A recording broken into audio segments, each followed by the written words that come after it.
ఎవరో ఒక్కరు మాట్లాడండి ప్లీజ్. రాత్రి సెకండ్ షో మూవీకి వెళ్ళాము. అక్కడ కరెంట్ పోయి అరగంట లేట్ అయింది. ఆటో ఎక్కి ఆటోలో వస్తుంటే అర్థమయ్యేట్టు చెప్పండి. మమ్మల్ని పట్టుకుని లాడ్జింగ్ వ్యాపారం అని కేసు పెట్టి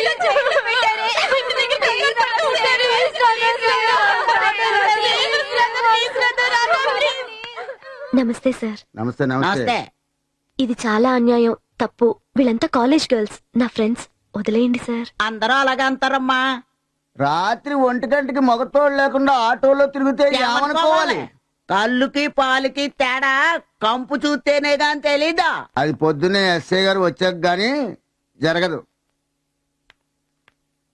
ఈ లోపల పాపం వీళ్ళ పరువు పోదా అండి? ఉంటే ఎక్కడికి పోదు, పొద్దున రామా. ఇప్పుడు వదలం. మీ కూతురో చెల్లెలో ఇలా అన్యాయంగా జైలు పాలైతే మీరు ఇలాగే మాట్లాడతారా? నా కూతురు లేదమ్మా. నాకు చెల్లెలు లేదు. ఉన్నా అర్ధరాత్రి ఆటోలో తిరగదు. హలో మిస్టర్, మాట జాగ్రత్త. మర్యాదగా చెప్తే మీ బుర్రకెక్కడల్లా. నేనెవరో తెలుసా? పేపర్ రిపోర్టర్ని. మీరు ఫ్యామిలీ గర్ల్స్ ని అన్యాయంగా జైల్లో పెట్టారని పోలీసు జులుం అన్న హెడ్డింగ్ తో రేపు పొద్దున అన్ని పేపర్లోనూ ఫోటోలతో సహా వేస్తాను. చూస్తారా? క్రై ప్లీజ్, గట్టిగా.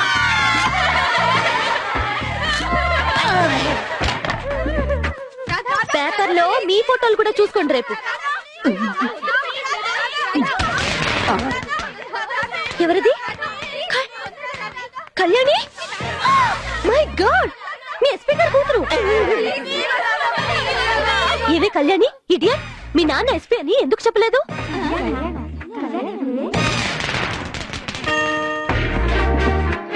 మాకు తట్టలేదే. సెల్ ఫోన్ ఉంది కదా, మీ డాడీకి ఎందుకు చేయలేదు? కోప్పడతారేమోనని భయం వేసింది. ఏడవలేకపోయావు. ఇందులో ఎస్పీ గారు అమ్మాయి ఎవరు? ఎస్పీ గారే కాదయ్యా, ఎమ్మెల్యే గారు అమ్మాయి ఉంది. మా ఎడిటర్ గారు చెల్లెలు ఆ అమ్మాయి. బాగుంది. నువ్వు ఉన్నావు. పిడబ్ల్యూడి చీఫ్ ఇంజనీర్ గారు అమ్మాయి తెలుసా?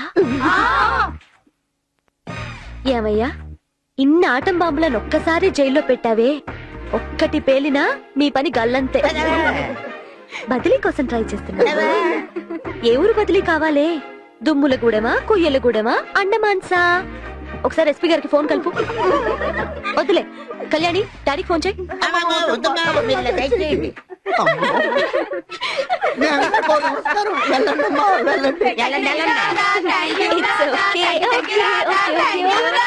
బాగుంది, చాలా బాగుంది. నీకేమైనా బుద్ధి ఉందా? ఒక ఇల్లాలు అర్ధరాత్రి ఒంటరిగా పోలీస్ స్టేషన్ వెళ్ళడమా? అది పెళ్ళైన తొలిరాత్రి. మా ఫ్రెండ్స్ అండి కాపాడమని ఫోన్ చేశారు. చేస్తే అమాంతో లేచి పరిగెట్టడానికి ఇదేమైనా గజేంద్ర మోక్షమా? నువ్వేమో విష్ణుమూర్తివా? నన్ను లేపచ్చు కదా. మా ఫ్రెండ్ పిలిచింది నన్ను, వెళ్ళింది నేను. మిమ్మల్ని పిలవాల్సిన పనే ఉంది. రాధా, నువ్వు ఇంకా కాలేజీ స్టూడెంట్ కావు, ఆడదానివి, ఒక ఇంటి ఇల్లాలివి, మొగుడు చాటి పెళ్ళాలివి. ఆ పోలీసులు నిన్ను కూడా లోపల తోస్తే వాడి పళ్ళు రాలగొడతా, చెమట లెక్క తీస్తా, పేగులు తోడేస్తా. విజయశాంతిలో స్టంట్ చేస్తావా? ఇది విని కాలనీ వాళ్ళు నన్ను వేళాకాలం చేస్తే నా గతేంటి? గోపాలం, పెళ్ళాన్ని సమానంగా చూస్తానన్నావు, తొలి రోజునే ఆడామగా అంటూ అవమానిస్తున్నావు. సరి సరి స్వామి, మనసులో మాట చెప్పుకోవడం కూడా తప్పేనా? మిమ్మల్ని మా ఇంట్లో మండువాలో చూసినట్టుందే. అక్కడ ఇక్కడ ఎక్కడా ఉంటాను నాయనా.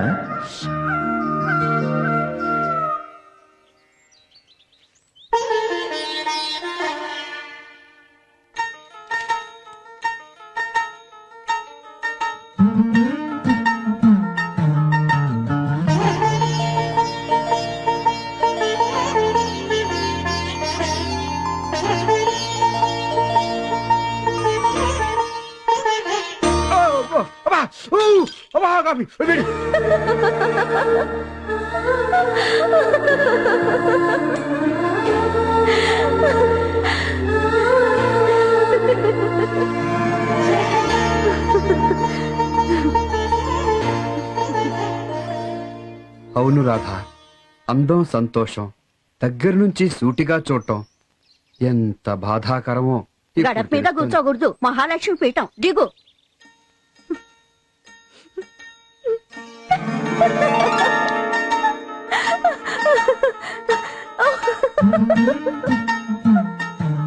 పైగా అలా నవ్వుతే ఏ మొగుడు తట్టుకోగలడు? ఆనాడు మీ బావ కాబట్టి ముద్దు అడిగాడు, అంతతో ఆగాడు. అదే నేనైతేనా ఒక్కసారి సింహంలా లంఘించి కౌగిలించుకుని ముద్దుల్లో ముంచేసా. ఓహో, మా బావ మీలాగా మీ అంత రౌడీ కాడన్నమాట. అన్నట్టు బావంటే ఎవరు? అక్క మొగుడా, అత్త కొడుకా? అన్నట్టు నీకు అక్కలు లేరుగా? మ్, ఊ అంటే ఉన్నట్టా లేనట్టా? మ్, మ్. ఇంతకీ ముద్దు ఎక్కట్టా? రైల్లో అప్పర్ బర్త్ మీద. అప్ప అది కాదు, బుగ్గ మీద, మెడ మీద, పెదవుల మీదనా?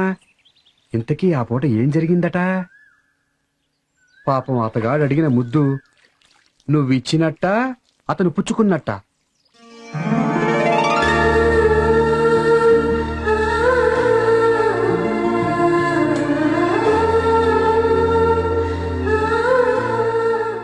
చెప్పుకోండి చూద్దాం. ఆగు, అడిగిన దానికి జవాబు చెప్పినట్టు లేదు. మరే చెప్పనట్టున్నాను. అదే చెప్పేట్టు లేవు.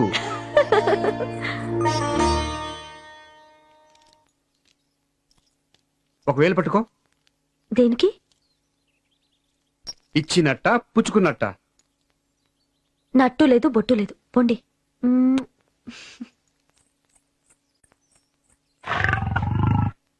రాక్షసి, అసాధ్యకి. ఇంతలోనే దేవత కాస్త రాక్షసైపోయిందా శోభన పెళ్లి కొడక?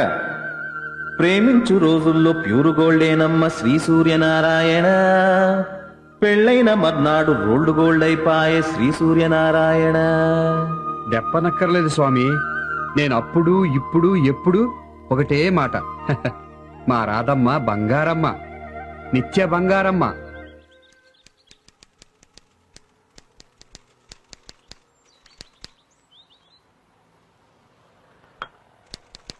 గుమస్తా కాబులు టైప్ కొట్టేస్తున్నాడు. గుమస్తా ఎంత దాపు సరుగుంటే ఇంక మన వకీల్ అమ్మగారు ఎంత చేపాసుకుంటుందో. ఖర్చు అవుద్ది మరి. అయితే నువ్వు పని చూడు ముందు. ఓర్ రావా గుమస్తా గారు, గుడ్ మార్నింగ్ అండి. అమ్మగారు ఉన్నారండి? అమ్మగారు మీరెవరు? నా పేరు అట్టగాడు ధర్మారావు అండి. గిట్టిన వాళ్ళందరూ అధర్మారావుని ఎక్కిరిస్తుంటారండి, కానీ నేను ఎప్పుడు ధర్మంతో పోటాడతానండి. అమ్మగారు ఉన్నారండి? కూకోండి కూకోండి కూకోండి. ఈ పేరు పైకోర్టు పాపారావు అండి. ఏ కోర్టులో ఏం జరిగినా పైకోర్టుకి వెళ్ళిపోతారండి. కోర్టు వాద్యాల కోసం 25 ఎకరాల మాగాని 2 మేళ్ళలో తెగనం వేశారండి. అయినా అమ్మగారు ఉన్నారండి? ఏంట్రాడు అమ్మగారు అమ్మగారు అమ్మగారు? అంటున్నాడు అనుకుంటారా? ఆయన అమ్మగారు మా ఊరేనండి. ఆ తండ్రి గారు జడ్జి జగన్నాథ్ గారు కూడా మాకు బాగా తెలుసండి. ఆ రోజుల్లో ఆయన వకీలుగా పనిచేసే రోజుల్లో ఆయన దగ్గరికి 2 మర్డర్ కేసులు తీసుకెళ్లానండి. ఆయన అచ్చగాని చెప్పేసి కొట్టారండి. సీర్నౌకులి ఆయన ముక్కుసుడి మనిషి కదండి. ఆ చెప్పులు పూర్లో పెట్టి ఆయన కాళ్ళ దగ్గర పెట్టారండి. అప్పటి నుంచి మనం అంటే ఆయన గొప్పదండి, సాఫ్ట్ అన్నలాగా. అమ్మగారు ఉన్నారండి? కేసు ఏంటో నాకు చెప్పు, అమ్మగారు చెప్తాను. మీకు చెప్పకుండానా? పోదారి తర్వాత దేవుడు. ఇదిగోనండి ఈ ఎండిపోయిన కంద పిల్లక ఎలకలాగా ఉంది కానీ ఏనుగంత కేసు. ఆహా, ఈ సేలో ఈ కంద నాటారండి. అది తీగపాకి పక్కోరు సేలో దుంప దిగిందండి. ఆరిక తెలవక ఆ కంద సగం తరిగి ఆ దుంప కోసుకు తినేశారండి. 6 సేలో దుంప 6 కోసుకుంటే తప్పేంటి? సీనారిదేనండి, కానీ నాటింది మన సేలో కదా. అయినా దుంప 6 సేలో కాసింది కదా. 6 సేలో కాసింది కానీ మన సేలో పిల్లక కదా అండి. అందువల్ల వీరికి తిక్కరేగి చోరీ అన్నారండి. ఆరు పోరా అన్నారండి. మాట పెరిగి చెయ్యి తగిలి చాకుబాకు ఎగిరి ఆరికి చెయ్యి తెగిందండి. వీరి మీద కేసు ఎట్టారండి. వీరి కర్ర ఇసిరారండి, ఆరికి కాలు ఇరిగిందండి. ఇంకా కేసులు వాద్యాలు వాయిదాలు. అంటే ఈరిదే తప్పు అయ్యుండొచ్చండి, కానీ అమ్మాయి గారు కానీ కేసు పట్టుకుంటే గెలుపు గ్యారంటీ. ఎందువల్ల? జడ్జి జగన్నాథం గారి కూతురు కదండి, తీర్పుకి తిరుగుండదు. కాలెరగొట్టింది ఈరేని తెలిస్తే అమ్మగారు తరిమి కొడతారు. అందుకే అమ్మాయి గారిని కేసు మీరు ఒప్పించాలి. ఖర్చు ఎంతైనా ఫీజు ఎంతైనా పర్లేదు. అందులో 10% తమరు కమిషన్, అందులో 2% నాకు. ఏమంటారు? నాకు లంచం ఇస్తానంటావు? తప్పదు కదండి మరి. నిన్ను డొక్కచించి డోలు కట్టించి దాని మీద దండోర వేయిస్తా. అంత జడ్జి గారి పోలిక నడరావు. ఇలా రండి. నేను గుమస్తాని, ఆయన పీపీ పబ్లిక్ ప్రాసిక్యూటర్. డైరెక్ట్ గా ఆయనకి లంచం ఇస్తారా? ఎంత పొగరు మీకు. పొగరు కాదండి బాబు, ఏదో తెలియకిచ్చాము అజ్ఞానం. అది కాదండి, దేవుడు కొబ్బరికాయ కొట్టాలనుకుంటారు, డైరెక్ట్ గా తీసుకెళ్లి దేవుడికి ఇస్తారా? పూజారికి ఇస్తారు, కొట్టేసి దేవుడికి ఇస్తాడు. దీంట్లో తేడా ఉంది, దేవుడికే కదా ఇచ్చేది. అది కాదయ్యా, పూజారికి ఇస్తే అది నైవేద్యం లీగల్, దేవుడికి ఇస్తే అది లంచం ఇల్లీగల్. ఇంతకే తమరెవరు స్వామి? నువ్వు కూర్చో. చెప్పాను కదయ్యా గుమస్తానని. అయ్యగారి విషయాలు, అమ్మగారి విషయాలు, హైదరాబాద్ లో ఉన్న జడ్జి గారి విషయాలు, అన్ని విషయాలు నేనే చూసుకుంటాను. అన్ని విషయాలు నాతోనే డీల్ చేయాలి. I am all in all. మరి ఆ సంగతి చెప్పరా, నా దగ్గర 100 కేసులే కదా 100 కేసులు.